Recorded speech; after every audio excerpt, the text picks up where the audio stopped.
The first time Naomi Cross killed a man, she was wearing her grandmother's necklace. She hadn't meant to kill him, that would come later, the intentional kind, the cold-blooded kind that would transform her from a Seattle waitress with a dead mother and too many questions into something else entirely. But on this particular Tuesday evening in Busan, with the salt wind coming off the harbor and the red lanterns of the Crimson Garden swaying in the breeze, she was still innocent. Still believed that truth was a thing worth pursuing. Still thought love might save her. The man came at her in the alley behind the restaurant, where she'd gone to smoke a cigarette she didn't want and think about a life she couldn't have. He was young, maybe 25, with the kind of face that belonged in a boy band, and he moved like water, silent and fast. She saw the glint of the blade half a second before it would have opened her throat. Her body remembered what her mind had forgotten. Her father, the Marine who'd raised her after the adoption, who'd died when she was 19, had drilled it into her muscles, into her bones. When someone comes to kill you, you don't think, you don't hesitate, you move. She moved.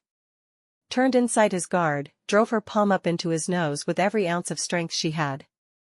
Felt the crunch of cartilage, heard the wet gasp as bone fragments punctured something vital.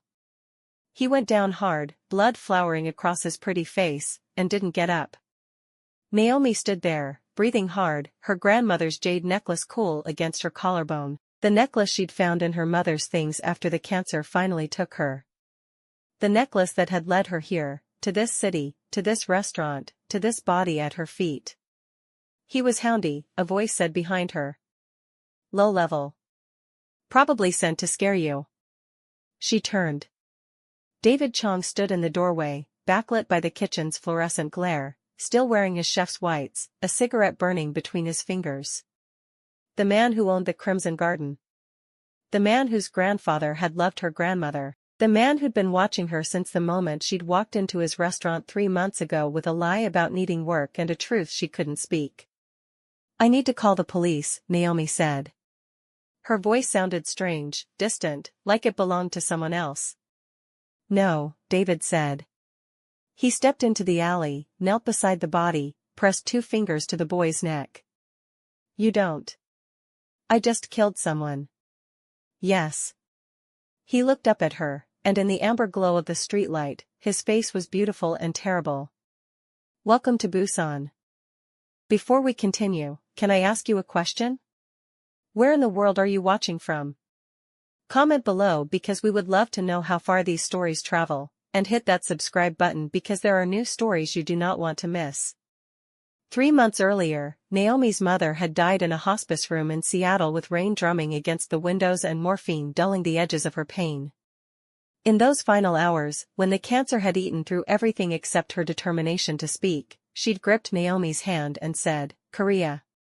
You have to go to Korea. Find out what happened to my mother. Find out what happened to Elena.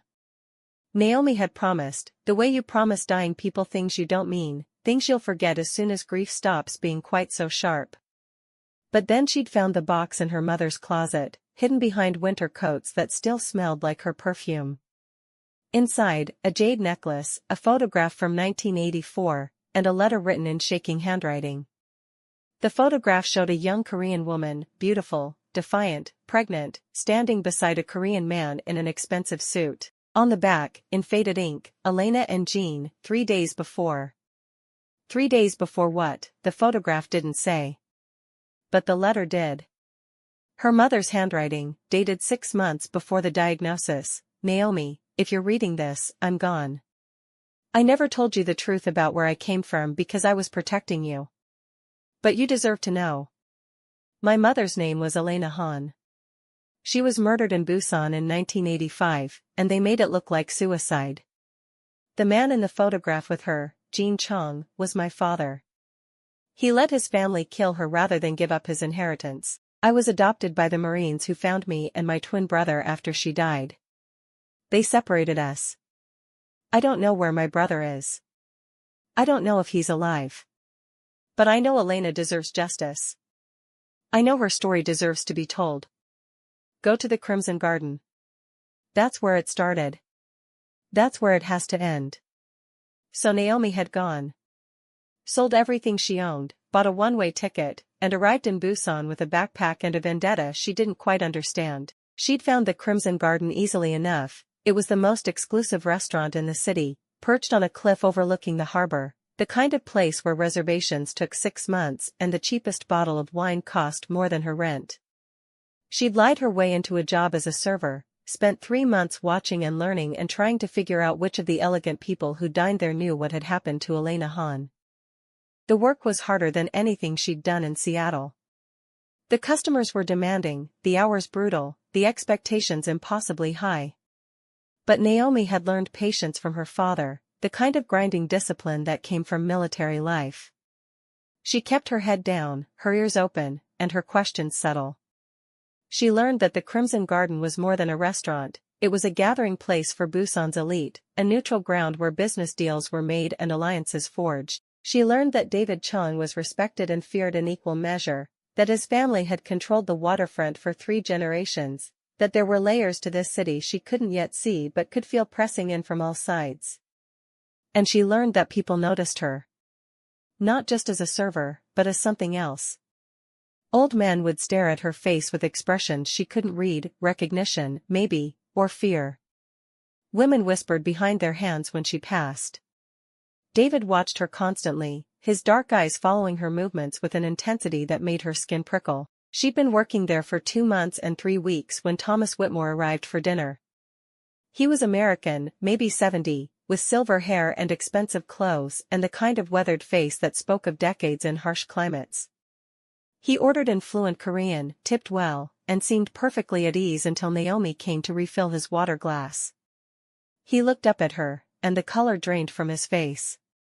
"My God," he whispered in English. You look just like." "Like who?" Naomi asked, keeping her voice neutral even as her heart raced, but Whitmore was already standing, throwing cash on the table, backing away like she was a ghost.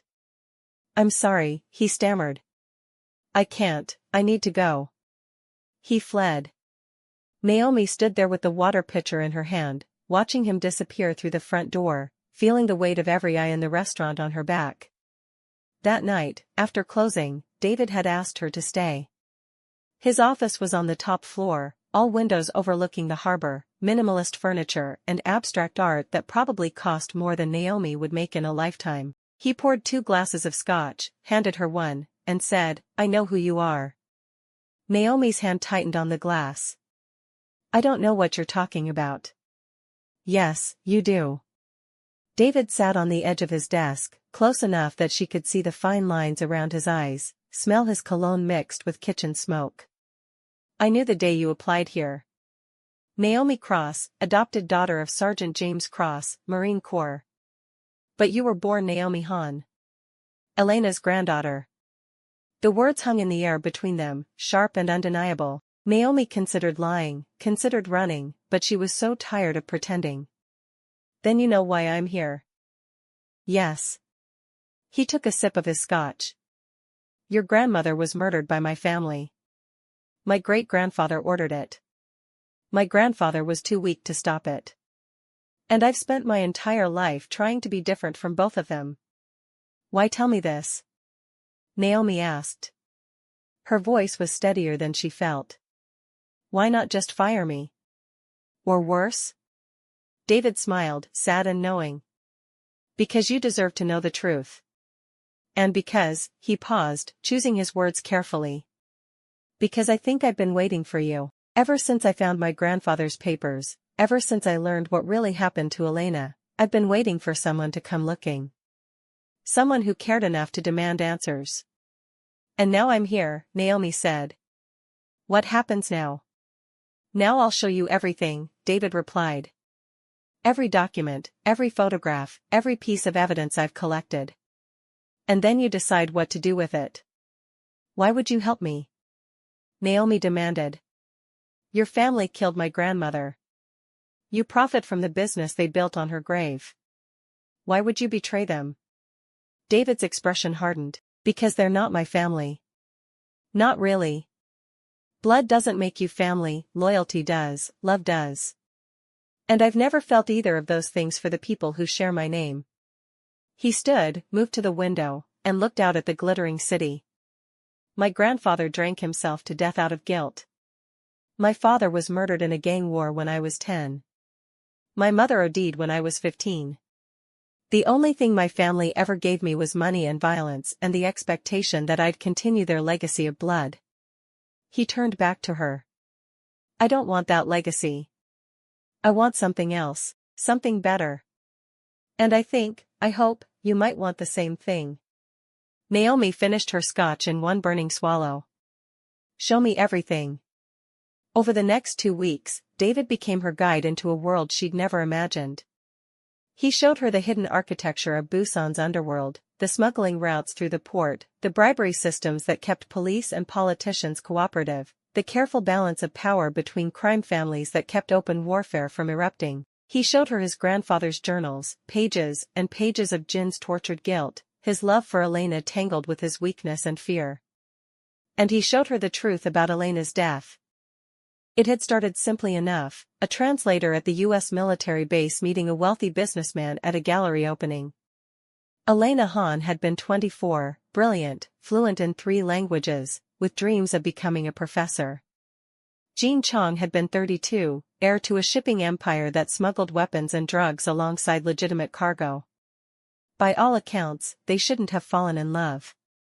The cultural barriers alone were insurmountable. A Korean woman with an uncertain family background, a powerful man whose father demanded absolute obedience and racial purity in his lineage, but they had fallen in love anyway.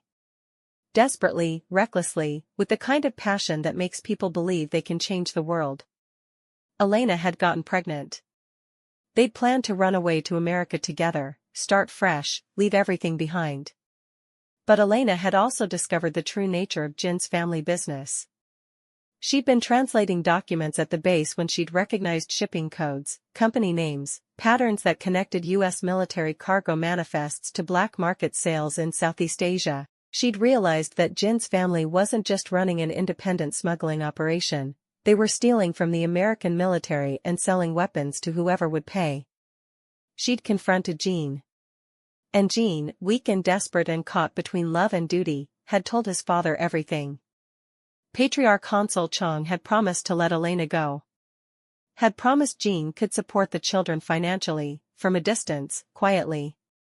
Had promised no one would get hurt if Elena stayed quiet and left the country. 3 days later, Elena's body was found floating in the harbor. The official report said suicide, postpartum depression, the coroner had written, even though she'd given birth only 48 hours earlier. The babies, twins, a boy and a girl, had been found in Elena's apartment, hidden in a closet, crying and hungry but alive. Jin had known immediately what his father had done. He'd taken the babies to the one person he trusted, an American Marine named James Cross who'd been sympathetic to their relationship, who'd even offered to help them escape to the States. Cross had agreed to take the children, but only on one condition: they had to be separated. It was safer that way, he'd argued. If Hansel ever came looking, if the family ever decided the babies were loose ends that needed tying up, separating them would make them harder to find. So Cross had taken the baby girl, Naomi's mother Sarah, back to America and raised her as his own daughter. The baby boy had been given to Elena's sister, who'd married into a different family and raised him with a different name, never telling him the truth about his origins. Until he was 18, David explained, showing Naomi a photograph of a serious-looking young man in a business suit. That's when Elena's sister told him everything. Told him his real mother had been Elena Han, that she'd died young, that he had a twin sister somewhere in America. He spent the last 20 years trying to find her. Naomi stared at the photograph, seeing her own eyes looking back at her, her mother's nose, Elena's jawline. Where is he now? Here. In Busan. David hesitated. His name is Marcus Han. And he works for my family. The words hit like a physical blow. He works for the people who murdered his mother? He doesn't know, David said quickly. Hansel never told him the truth about how Elena died. Marcus thinks it was an accident, a drowning. He thinks your mother was stolen by an American soldier. He spent his whole life working his way up in the organization, trying to earn enough power and connections to find his sister, not knowing he's serving the people who destroyed his family. Naomi's hands shook. She set down the photograph before she could crumple it. I need to meet him. That's dangerous, David warned. If Hansel finds out you exist, finds out Elena's granddaughter is in Busan asking questions. Let him find out, Naomi interrupted, and there was steel in her voice now, something hard and cold that surprised even her. I didn't come here to hide. I came here for the truth. And if your great-grandfather wants to kill me like he killed Elena, he can try. David studied her for a long moment, then nodded slowly. All right. I'll arrange a meeting. But Naomi, he reached out, caught her hand. Once you step into this world, once you meet Marcus and start making waves, there's no going back. You'll be visible. You'll be a target. Are you sure that's what you want? Naomi thought about her mother's final words. About Elena's photograph, young and pregnant and full of hope. About the life she could have had in Seattle, safe, ordinary, forgettable. About the person she'd been 3 months ago and the person she was becoming. I'm sure, she said. The meeting was arranged for the following week, at a bar in the old part of Busan where the streets were narrow and the buildings leaned against each other like drunks. David came with her, protective and tense, scanning every shadow for threats. Marcus was already there when they arrived, sitting in a back booth with his back to the wall and his eyes on the door, a man who'd learned to survive in a dangerous world. He looked up as they approached, and his expression went through a series of rapid changes, curiosity, recognition, shock, and then something that looked like grief so profound it hurt to witness. Sarah, he whispered, half rising from his seat. You look just like Sarah. I'm not Sarah, Naomi said, sliding into the booth across from him. I'm her daughter. Naomi. Marcus sat back down slowly, his hand reaching for the whiskey glass in front of him with visible trembling. Sarah. Where is she? Is she? He stopped, reading the answer in Naomi's face. No.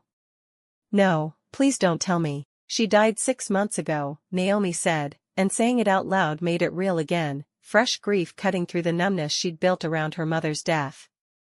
Cancer. It was fast, at the end. She didn't suffer long. Marcus closed his eyes, and Naomi watched a man she'd never met grieve for a sister he'd never known. When he opened them again, there were tears on his cheeks. I looked for her for 20 years. 20 goddamn years. And I was 6 months too late. She knew about you, Naomi said quietly. Before she died. Somehow she found out. She told me to find you, to find out what happened to Elena. That's why I'm here. Marcus wiped his face roughly, took a long drink of whiskey, then looked at David with sudden sharp attention. You told her. You told her everything. Yes, David said. Why? Marcus demanded. Why betray the family? Why risk Hansel's wrath? Because it's time, David replied simply. Time for the truth. Time for things to change. Time for, he glanced at Naomi. Time for Elena's grandchildren to know what was stolen from them. Marcus was quiet for a long moment, studying them both, weighing risks and loyalties that Naomi couldn't fully understand. Finally, he said, What do you want? From me, from this meeting? What are you hoping to accomplish? I want to know everything, Naomi said. About Elena, about the family, about how all of this works. I want to understand what I'm up against. You're up against Patriarch Hansel Cheong, Marcus said flatly. 90 years old and still the most dangerous man in this city. You're up against 3 generations of accumulated power, enough money to buy politicians and judges, enough connections to make people disappear without a trace. You're up against, he stopped, shook his head. You're up against an empire, Naomi. And empires don't fall because one person wants justice. Then I'll need help, Naomi said, meeting his eyes. Will you help me? Marcus looked at her, really looked, taking in Elena's necklace around her throat, the determination in her eyes, the set of her jaw that was so like Sarah's, so like his own. Then he reached across the table and took her hand, his grip strong and certain and grounding. Yes, he said. For Sarah. For Elena. For all of us who should have been a family and weren't. I'll help you. Over the next month, Marcus became her teacher. He took her to the docks at midnight, showed her the shipping containers being loaded and unloaded, explained the routes and the bribes and the careful choreography of organized crime. He introduced her to the men who ran the operation, hard-faced, suspicious men who looked at her like a liability until Marcus vouched for her, until they heard her last name and saw her face and made the connection to Elena. She was brave, one of them told her, an old man with scarred hands who'd worked the docks for 50 years. Elena. She knew what she was risking, threatening the Cheongs. She knew they'd kill her. But she didn't run. She thought love would save her, that Gene would choose her over his family. Poor foolish girl. She wasn't foolish, Naomi said sharply. She was hopeful. There's a difference. The old man smiled, sad and knowing. Hope is the most foolish thing of all, in our world. But maybe, he looked at her, really looked. Maybe you'll prove me wrong. Naomi learned more than the logistics of smuggling. She learned about power, how it was accumulated, displayed, maintained. She learned about the intricate web of relationships that bound Busan's elite together, how favors were traded and debts collected, how violence was always an option but rarely the first choice. She learned that her grandmother had understood all of this, had gathered evidence systematically and carefully, building a case that could have destroyed not just the Cheong family but half the powerful families in the city. And she learned that her uncle Marcus was more than just muscle for the organization. He was smart, strategic, and respected. He'd risen through the ranks not through brutality but through competence, earning the trust of men who trusted no one. He'd done it all while searching for his sister, using every resource the family gave him to track down leads that always went cold, always ended in disappointment. I should have found her, Marcus said one night after training, when they were sitting on the dock watching cargo ships slide through the dark water. I had all this power, all these connections, and I couldn't find one woman in America. What good is any of it if I couldn't save my own sister? You couldn't have saved her, Naomi said gently. The cancer, it was aggressive. By the time they caught it, it was already stage 4. Even if you'd found her, even if you'd had all the money in the world, it wouldn't have mattered. I could have known her, Marcus said, and his voice broke. I could have had 20 years with my sister instead of 20 years alone. Naomi leaned against him, this uncle she barely knew, and let him grieve. She understood that loss, the absence of family, the weight of questions that would never be answered. Her mother had died without ever meeting her twin brother, without ever knowing that he'd spent his whole life searching for her. That kind of tragedy didn't have a solution, it didn't have a redemption arc. It just was. But maybe they could make something from it. Maybe they could take all this accumulated grief and anger and turn it into something that mattered. Tell me about the evidence, Naomi said. Elena's evidence. What happened to it? Marcus straightened, wiped his face. Gene hid it. A safe deposit box, somewhere in the city. Hansel knew about it, of course, Gene told him everything in the end. But Hansel never destroyed it. Why not? Insurance, Marcus said. If something happened to Hansel, if he was arrested or assassinated, he had instructions in place to release the evidence. It would take down everyone Elena had documented, not just the Cheongs but every family she'd gathered dirt on. Mutually assured destruction. It kept everyone honest, kept the peace between families, because no one wanted that evidence going public. So it still exists, Naomi said slowly. 40 years later, and Elena's evidence still exists. Yes, Marcus confirmed. But good luck getting Hansel to hand over the key. Naomi smiled, sharp and dangerous. Let me worry about that.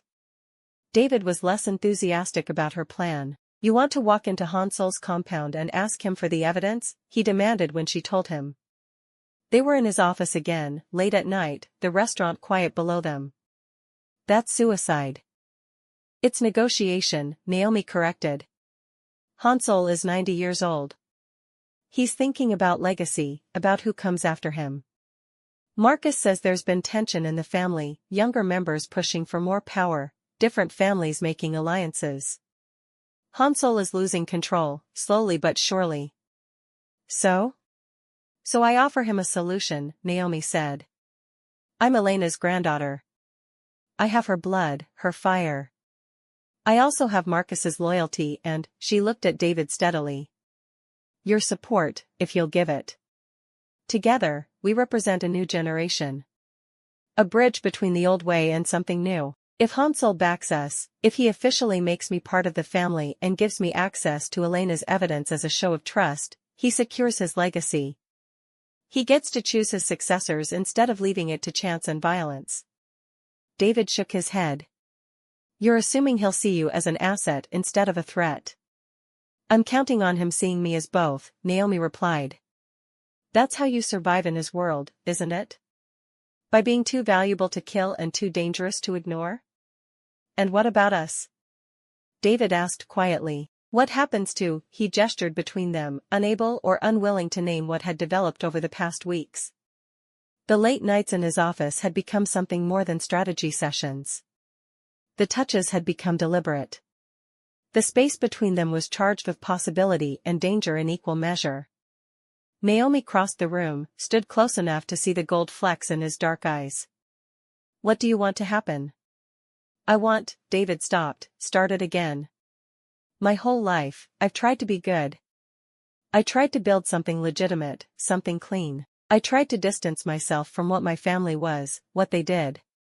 And then you walked into my restaurant, and I knew you were going to burn it all down. Every careful distance I'd built, every compromise I'd made. You were going to destroy it all. He cupped her face in his hands, thumbs brushing her cheekbones. And I knew I'd help you do it. Because you're right. Because Elena deserved better. Because we all deserve better than this legacy of blood. Is that the only reason? Naomi whispered. No, David admitted. He kissed her instead of finishing the sentence, and Naomi kissed him back, hard and desperate, tasting smoke and whiskey and the dangerous promise of something that could save them or destroy them both. When they broke apart, both breathing hard, David pressed his forehead to hers. If we do this, if we really commit to this plan, there's no going back. We'll be all in, together or not at all. Together, Naomi said firmly. Always together. The summons from Hansol came 2 days later. A formal invitation, delivered by a man in a black suit who bowed respectfully and waited for Naomi's response as if he had all the time in the world. Marcus received an invitation too. So did David. The message was clear, the patriarch knew what they were planning, and he wanted to see them himself. It's a trap, Marcus said immediately when they met to discuss it. They were in a safe house Marcus kept in the Port District, bare walls and minimal furniture, the kind of place you could abandon at a moment's notice. Hansol doesn't do social calls. He wants us all in one place so he can deal with the problem efficiently. Maybe, Naomi conceded. Or maybe he's curious. Maybe he wants to see if I'm as brave as Elena was. Elena's bravery got her killed, Marcus pointed out. But she made him afraid first, Naomi replied. Afraid enough that he's kept her evidence hidden for 40 years instead of destroying it. Afraid enough that he's maintained the status quo with other families rather than risking exposure. Elena lost the battle but she won something bigger, she made herself impossible to forget, and now I'm here, and he has to deal with the fact that Elena's legacy didn't die with her. David paced the small room, agitated and tense. We should at least go unarmed. Have backup waiting outside. No, Naomi said. We go in showing respect. Showing that we're willing to play by his rules, at least initially. We can't win a war against Hansol, he has too many resources, too much power. But maybe we can win a negotiation. And if he decides to kill us anyway? Marcus asked. Naomi touched Elena's necklace, feeling its familiar weight. Then at least we'll die together. As a family, the way we should have been all along. The Cheong estate sat in the hills overlooking Busan, a compound of traditional Korean buildings surrounded by high walls and armed guards. They drove through the gates in Marcus's car, past gardens that had been tended for 100 years, past stone statues that had witnessed 3 generations of violence and power. The compound felt like a museum, beautiful and deadly, every surface polished and every corner watched. Hansel Cheong received them in a dining room that held more history than most families could claim. At 90, he was small and bent, his hands liver-spotted and trembling slightly, but his eyes were sharp, and when he looked at Naomi, she felt the full force of his attention like a physical blow. "Elena's granddaughter," he said in English, his voice surprisingly strong for someone so old. "You look like her. Same eyes. Same fire." He gestured to the table, where place settings waited. "Sit. Eat. We have much to discuss." Naomi sat, though every instinct screamed to run. Marcus took the seat beside her, protective and tense. David sat across from them, his face carefully neutral. Servers appeared with food, traditional Korean dishes, beautifully prepared, the kind of meal that would cost thousands at the Crimson Garden. But no one touched it. "You've been making waves," Hansel said, looking at Naomi. "Training with Marcus. Meeting with our associates. Asking questions about your grandmother." "Yes," Naomi said, keeping her voice steady. "I want to know the truth, the truth." Hansel smiled, cold and terrible. "The truth is that Elena Han was a foolish woman who fell in love with the wrong man. She got pregnant. She threatened to expose our business unless Jean left with her. She gave me no choice." The casual admission, no pretense, no euphemism, just the simple, monstrous fact of it, hit like a slap. Naomi's hands clenched in her lap, but she kept her expression neutral. "So you killed her," she said. "I protected my family," Hansel corrected. "That's what patriarchs do. We make the hard choices so everyone else can sleep at night." Marcus's hand moved toward his gun, a subtle shift that Hansel noticed immediately. "Don't be stupid, Marcus. You're outgunned. There are 20 men in this compound who'll put bullets in all of you before your weapon clears the holster." "Then why invite us here?" Naomi asked. "If you just wanted us dead, you could have handled it more efficiently." Hansel laughed, a sound like wind through dead leaves. "Smart girl. Just like Elena, she was smart too. Too smart for her own good, but smart." He leaned forward. "I invited you here because I'm dying. Cancer, the doctors say. 6 months, maybe a year. And I'm tired of fighting. Tired of watching over my shoulder. Tired of maintaining the delicate balance that keeps Elena's evidence buried." "So give us the evidence," Naomi said. "Let us finish what Elena started." "Why would I do that?" Hansel asked. "Why would I hand you the weapon that would destroy everything I built?" "Because you're not the only one who's tired," Naomi replied. "The families are fractured. The younger generation wants change. The police are less corrupt than they used to be. The world is changing, and your empire is obsolete. You can fight it and lose, or you can adapt and survive." "Adapt how?" Naomi took a breath, committed to the pitch she'd been rehearsing for days. "Make me your heir. Officially. Publicly. Elena's granddaughter comes home to claim her place in the family. Give me access to the business, the connections, the resources. And in exchange, I'll transform it. Get us out of smuggling, out of anything that risks the evidence coming out. Turn the shipping business legitimate, invest in legal ventures, build something that can last another 3 generations without the constant threat of exposure or violence." Hansel studied her with those ancient, calculating eyes. "And if I refuse?" "Then Marcus, David, and I start our own operation," Naomi said. "We use our connections, our knowledge, everything you've inadvertently taught us. We become your competition. We chip away at your territories, your relationships, your power. And when you die in 6 months or a year, we'll be perfectly positioned to take over from your weakened successors." It was a bluff, they didn't have the resources or support to actually challenge Hansel. But they also didn't have to win a war, they just had to convince him that avoiding one was in his best interest. Hansel was quiet for a long moment. Then he laughed again, genuinely amused. You negotiate like a Cheong. Like Jean, if he'd had any spine. Like me, when I was young and hungry. He looked at Marcus. You've taught her well. I taught her how to survive, Marcus said. The ruthlessness is all her own. Good. Hansel reached into his jacket, pulled out a small key, set it on the table between them. This is the key to Elena's safe deposit box. Bank of Busan, downtown branch, box 247. Everything she gathered is in there, 40 years of secrets, enough to put half the city in prison. Naomi stared at the key, unable to believe he was actually giving it up. There are conditions, Hansel continued. You take over the business, but you do it my way. You don't go to the police with Elena's evidence. You don't burn down what I built out of spite or misguided idealism. You transform it, yes, make it legitimate, I don't care. But you do it slowly, carefully, without destroying the relationships I've spent a lifetime building. And if I agree? Naomi asked. Then you become family. Officially.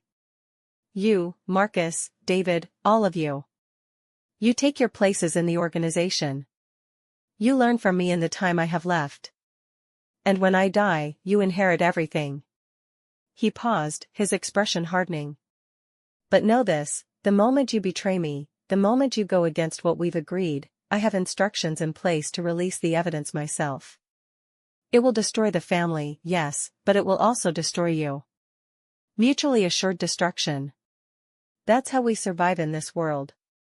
Naomi looked at Marcus, saw the conflict in his eyes, looked at David, saw his careful neutrality. This was her decision to make. She thought about Elena, young and pregnant and brave, believing love could conquer violence. She thought about her mother, dying without ever knowing her twin brother, spending her last words on a mission of vengeance she couldn't complete. She thought about who she'd been 6 months ago, a Seattle bartender with a normal life, and who she was now, sitting across from a murderer and negotiating for power instead of justice. But maybe this was justice. Not the clean kind, not the satisfying kind, but the possible kind. Maybe this was how you changed a system, not by burning it down but by infiltrating it, by becoming powerful enough to transform it from within. I agree, Naomi said, and reached across the table to take the key. Hansel smiled. Welcome to the family, Naomi Han. If you're still watching, remember to subscribe, like, and comment below. Your support means everything, and we want to hear your thoughts on Naomi's journey. The bank was downtown, all marble and brass and the kind of quiet that came from old money. Naomi went the next morning, alone, though she knew Marcus was watching from across the street and David was somewhere close. The safe deposit box was small, old, untouched for 40 years.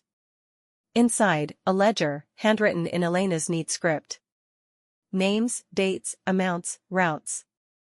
Evidence of smuggling operations spanning decades, involving not just the Cheong family but dozens of powerful families in Busan and beyond. Photographs of meetings, transactions, bodies. Receipts, shipping manifests, copies of classified military documents. And beneath it all, 2 letters. The first was from Jean, dated 2 days before Elena died. A confession, signed and witnessed, admitting to his family's crimes and begging for forgiveness. I love you, he'd written. I love you and our children more than my own life. But I'm not strong enough to leave. I'm not brave enough to stand against my father. Please forgive me. Please know that whatever happens, it wasn't supposed to be like this. The second letter was addressed to my children, if you ever find this. Naomi read it standing in the private viewing room, tears streaming down her face that she didn't bother to wipe away. My darlings, Elena had written. If you're reading this, I'm dead, and you're old enough to understand. I want you to know that I loved you more than life. I want you to know that I tried to give you a better world, and I failed. The evidence in this box could destroy the people who destroyed me. It could bring down empires, expose corruption, maybe even change things. Or maybe it would just cause more death, more suffering, more children growing up without parents. I don't know. I only know that I trust you to choose. Be brave. Be smart. Be everything I couldn't be. And know that wherever I am, I'm proud of you. Always. Love, your mother Elena. Naomi folded the letter carefully, put it back in the box with the ledger and photographs. She thought about what Hansol had said, that burning down what he'd built would solve nothing. She thought about what Marcus had told her, that empires don't fall because one person wants justice. She thought about David's attempts to build something legitimate from something dirty, how hard that was, how slow, how compromising. And she thought about her promise to her mother. To find the truth. To finish what Elena started. Maybe finishing it didn't mean revenge. Maybe it meant building the future Elena had died trying to create, a world where children didn't have to grow up ashamed of their heritage, where love didn't have to be hidden, where power could be used for something other than violence. Naomi took the key, locked the box, and walked out of the bank with 40 years of secrets in her bag and a choice made. Marcus and David were waiting at the Crimson Garden. She set the bag on the table between them. This could destroy Hansol, she said. Destroy the whole family. Every name in this ledger could go to prison. Or? Marcus asked, because he knew there was an or. Or we use it as insurance. We keep it hidden, just like Hansol did. We use the threat of exposure to keep everyone in line while we transform the business. We go legitimate slowly, carefully, transitioning the shipping routes to legal cargo, investing the money in hotels and restaurants and real estate. We built something Elena would have been proud of. That could take years, David said. I know. Naomi touched her grandmother's necklace. But Elena didn't die so I could burn everything down in a blaze of righteous anger. She died trying to build a future. Maybe that's what I'm supposed to do too. Build instead of destroy. Marcus was quiet for a long moment, then nodded slowly. Then we need to train you. Really train you. Not just the business, but how to survive in this world. How to think like them, fight like them, be more dangerous than they are while still holding on to who you are. Can that be done? Naomi asked. Can you be part of this world without becoming what they are? I don't know, Marcus admitted. But I'd like to try. For Elena. For Sarah. For all of us who should have been a family. Then teach me, Naomi said. And they did. 6 months passed in a blur of training and learning and transformation. Naomi learned the smuggling routes intimately, every port and bribe and contact. She learned to shoot, to fight with knives, to read body language and anticipate violence. She learned the legitimate side too, how to run the Crimson Garden's expanding operations, how to negotiate with suppliers and investors, how to present a polished face to the world while darkness churned beneath. She and David became inseparable. Their relationship evolved from attraction to partnership to something deeper, something that felt like permanence. They fought sometimes, about strategy, about risks, about how fast to push for change. But they always came back together, drawn by something stronger than logic or safety. Marcus became the brother she'd never had, protective and proud and determined to give her every tool she needed to survive. He told her stories about Sarah, piecing together her mother's life from the scraps of information he'd gathered over 20 years of searching. And Naomi told him about the woman Sarah had become, strong, independent, funny, the kind of mother who'd raised her daughter to ask questions and demand answers and never accept less than the truth. She would have liked you, Naomi told him one night after training, when they were both exhausted and honest. My mom, she would have been so happy to know you existed. Marcus's eyes filled with tears he didn't bother to hide. I wish I could have known her. I wish, he stopped, shook his head. I want a lot of things. But mostly I'm grateful for this. For you. For the chance to be an uncle even if I never got to be a brother. You're both, Naomi said firmly. Brother and uncle and family. That's what we are now. And Hansol watched it all with those sharp, ancient eyes, approving and calculating in equal measure. He grew frilier as the months passed, the cancer eating through him, but his mind stayed sharp. He taught Naomi about power, not the crude kind that came from guns, but the subtle kind that came from knowing everyone's secrets, anticipating their moves, making them believe their choices were their own when really you'd orchestrated everything. You're good at this, he told her one evening over dinner at his compound. David and Marcus were there too, the four of them settling into an uneasy rhythm of mentorship and succession. Better than Jean ever was. He had the intelligence but not the stomach. You have both. I'm not like you, Naomi said quietly. No, Hansel agreed. You're not. You have a conscience. That will make you weak in some situations, strong in others. The trick is knowing which is which. And how do I know? Hansel smiled, cold and knowing. You don't. That's what makes it interesting. The call came on a Tuesday morning, 3 months after that conversation. Hansel had collapsed at breakfast. The cancer had spread to his brain. He was in the hospital, failing fast, asking for them. They went immediately, Naomi, Marcus, David, racing through morning traffic to reach him before the end. He looked impossibly small in the hospital bed, hooked up to machines that beeped and hummed, keeping him alive for a few more hours, maybe a day. Naomi, he whispered when she took his hand. His skin was paper-thin, his bones bird-fragile beneath. I have one more thing to teach you. Save your strength, Naomi said, surprised to find she meant it, surprised to feel something like grief for this monster who'd killed her grandmother. No. Hansel's grip tightened. Listen. Power isn't about being the strongest or the most ruthless. It's about being necessary. Making yourself so valuable, so connected, that your death would cause more problems than your life. That's why I've lasted 90 years. That's why no one ever successfully moved against me. He coughed, a wet, rattling sound. You understand? Yes, Naomi said. Good. He looked past her to Marcus and David. You three. You're strong together. Don't let ambition or ego split you apart. The family needs unity now. The transition will be dangerous. Other families will test you, try to take advantage. He turned back to Naomi. But you're ready. You're more ready than any of them know. I'll try to do right by Elena, Naomi promised. To build the world she wanted. Hansel smiled, sad and knowing. Elena wanted a world where people like me don't exist. Where love is enough and violence is unnecessary. You'll never build that world, Naomi, but maybe, he coughed again, longer this time. Maybe you can build something better than what we had. Something your children won't be ashamed of. He died that afternoon, surrounded by family he'd terrorized and controlled and, in his own twisted way, protected. They held a traditional Korean funeral, 3 days of rituals and mourning, and every crime family in the city sent representatives.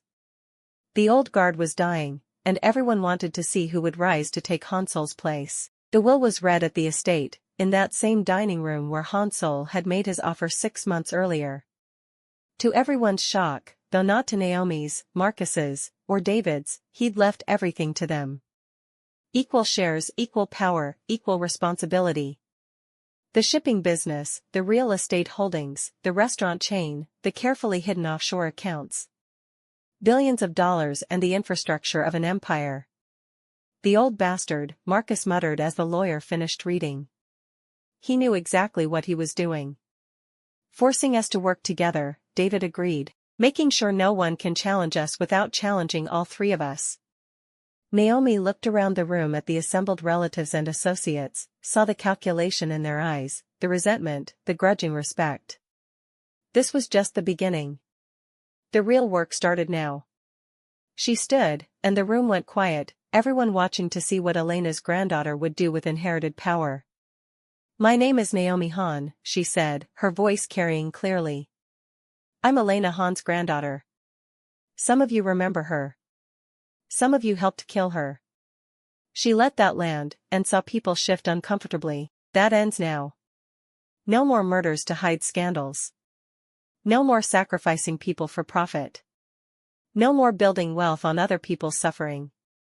Murmurs rippled through the crowd. An older man, someone Marcus had identified as running the gambling operations, stood. You're talking about going legitimate. About giving up everything that made this family powerful. No, Naomi corrected. I'm talking about transforming power into something sustainable. Something that won't end with police raids and prison sentences. Something our children won't have to hide from. And if we don't want to change, the man challenged. Naomi pulled out her phone, held it up so everyone could see. Then you leave. Now. Because I have 40 years of evidence sitting in Elena's safe deposit box. Every crime, every name, every transaction, and I'm willing to release it all if anyone tries to drag this family back into darkness. She looked around the room, meeting eyes one by one. I'm offering partnership. A chance to transform together, to build something better. But make no mistake, I'm not asking permission. This is happening. You can be part of it or you can get out of the way. The room was silent. Then, slowly, people started nodding. Not everyone, some left immediately, angry and resentful. But most stayed. Most chose partnership over war. After, when the room had cleared and it was just the three of them, Marcus laughed. You're terrifying. You know that?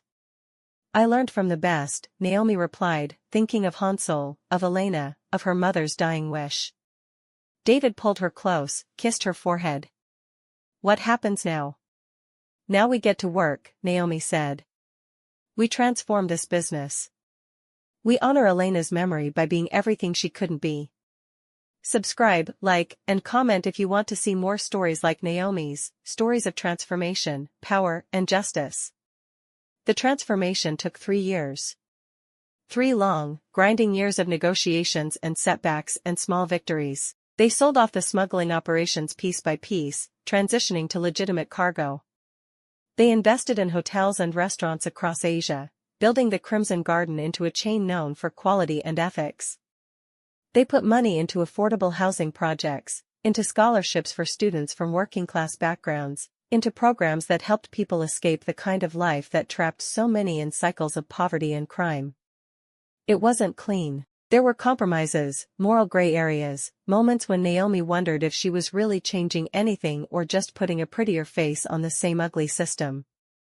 There were threats too, from families who resisted change, from law enforcement who didn't believe in their transformation, from rivals who saw opportunity in their transition.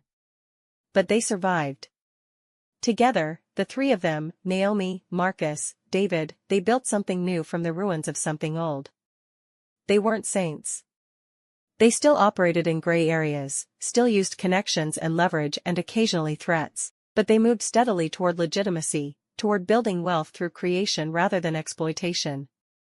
Naomi married David in a small ceremony overlooking Busan harbor.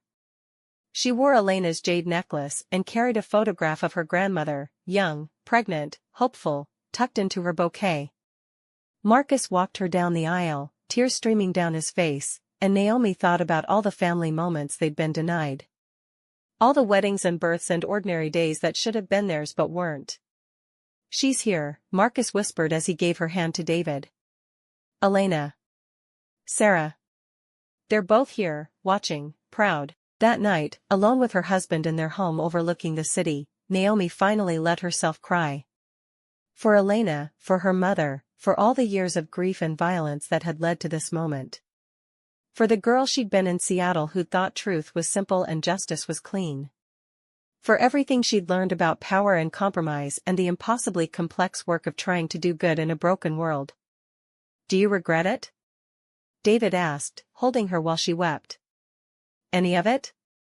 Naomi thought about the man she'd killed in the alley, about the choices she'd made, the compromises, the slow transformation from civilian to something harder.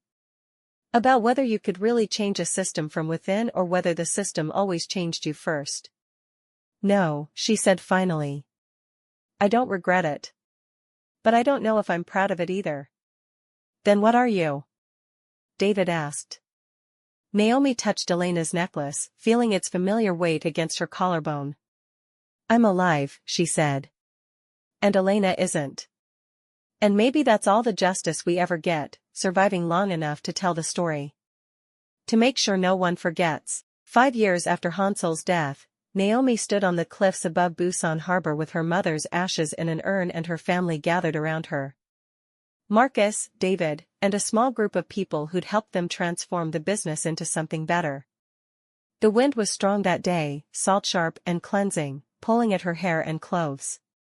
"Mom," Naomi said, speaking to the urn, to the ocean, to whatever remained of the woman who'd raised her and sent her on this impossible journey. "I did what you asked. I found out what happened to Elena. I learned the truth. And her voice broke, I tried to make it right. I don't know if I succeeded. I don't know if Elena would approve of how I did it. But I tried." She opened the urn and let the wind take the ashes, scattering them over the water where Elena had died 40 years ago. Mother and daughter, reunited at last in the harbor that had taken one and transformed the other. "They're together now," Marcus said, his hand on her shoulder. "Sarah and Elena. Finally together." Naomi leaned into him, into David on her other side, letting their strength hold her up. "Tell me it was worth it," she whispered. "Tell me all of this, the violence, the compromise, the years of playing their game, tell me it mattered." "It mattered," David said firmly. "Look at what we've built. Look at the people we've helped. Look at the fact that there are kids in Busan right now who'll grow up with better options than we had, better futures. That's because of you. Because of what you chose to do with Elena's legacy." "Is it enough?" Naomi asked. "I don't know," Marcus admitted, "but it's something. And maybe that's all we can ever hope for, to leave the world a little better than we found it, even if we can't fix everything that's broken." Naomi nodded, watching the last of the ashes disappear into the waves. She thought about the photograph from 1984, Elena and Jean young and hopeful and doomed. She thought about her mother's dying words, the mission that had brought her here. She thought about who she'd been and who she'd become and whether the transformation had been worth the cost. She didn't have an answer. Maybe she never would, but she had her family, the chosen kind, the ones who'd fought beside her and helped her build something new. She had her husband, her uncle, her growing empire of hotels and restaurants and legitimate businesses that employed thousands. She had Elena's necklace around her throat and her grandmother's fire in her heart and the knowledge that she'd tried, at least, to honor the sacrifice that had made her existence possible. "Thank you," Naomi whispered to the ghosts, to her mother and grandmother and all the women who'd come before. "For surviving. For fighting. For making sure I existed, even when it cost you everything." The wind carried her words away, out over the water, toward whatever waited beyond. And Naomi turned back toward the city, toward the life she'd built from jade and blood and impossible choices, and kept walking forward into whatever came next. Let me know where you are watching this from in the comments below. Please subscribe, like, and comment.